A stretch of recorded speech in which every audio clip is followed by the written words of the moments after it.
Buenos días. Hoy vamos a dar unas pinceladas acerca de los factores inmunológicos implicados en la génesis de la enfermedad inflamatoria intestinal. Hay que decir que la pared intestinal constituye en realidad un complejo sistema de interacción entre nuestro organismo y el mundo. Y hay que tener en cuenta que nuestro organismo no se trata de un único organismo, sino que consiste en realidad en un gran superorganismo constituido por lo que conocemos como nosotros mismos y millones de bacterias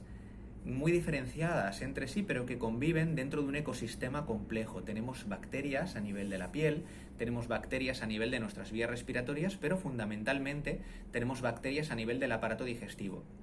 Sin estas bacterias no podríamos sobrevivir, dado que son esenciales a la hora de producir determinadas vitaminas, como puede ser la vitamina K, o a la hora de modular la respuesta inmunológica o de generar tolerancia o rechazo frente a determinados alimentos, incluso a la hora, desde el punto de vista infeccioso, de detener determinadas infecciones o facilitar la propagación de las mismas, dependiendo del equilibrio que tengamos. Así como son también claves en la asimilación de nutrientes en el proceso digestivo. Así, tenemos que decir que podríamos considerar, si cortáramos la pared intestinal, diferentes capas. Y estas diferentes capas, en el caso que nos ocupan, tienen especial importancia en su región más interna, desde el punto de vista de lo que conocemos como la mucosa intestinal, el moco suprayacente a esta mucosa intestinal, y una región inmunológica inferior que se conoce como lámina propia. Las micobacterias, lo que es la microbiota, reside en esta zona de moco y entre las células de la mucosa. Y hay que decir que estas células de la mucosa están estrechamente unidas entre sí y que esas separaciones que se pueden producir debido a procesos inflamatorios, abriendo lo que conocemos como tight junctions o uniones estrechas,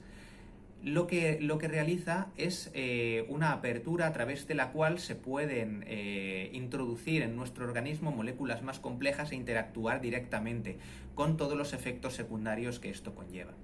Sobre este equilibrio microbiano, sobre lo que es la microbiota, hablaremos en posteriores vídeos, analizando cada uno de los diferentes grupos y cuál es su importancia y cómo mantener un equilibrio más o menos adecuado dentro de lo que sería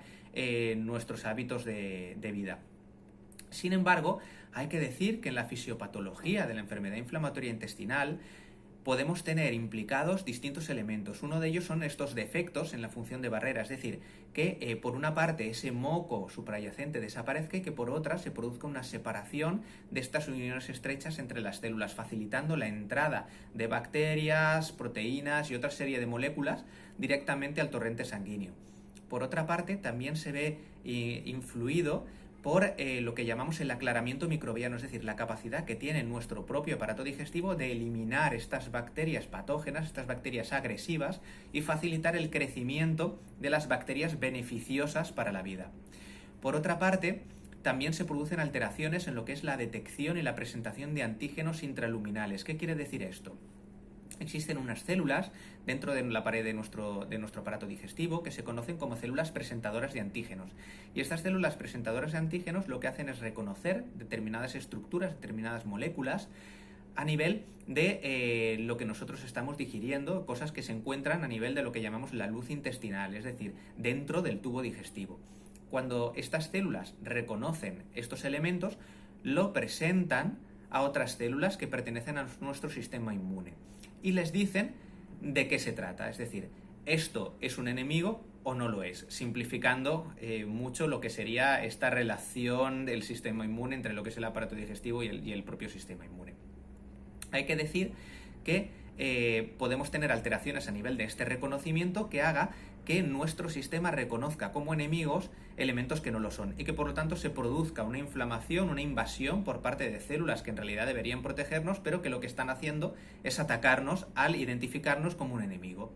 Y por otra parte, aparte de estas células presentadoras de antígenos y lo que es la interacción con las propias bacterias a nivel del moco o la mucosa intestinal, también podemos tener alteraciones a nivel de las células inmunes que están presentes en la lámina propia, que es una estructura más profunda de lo que sería la propia mucosa y que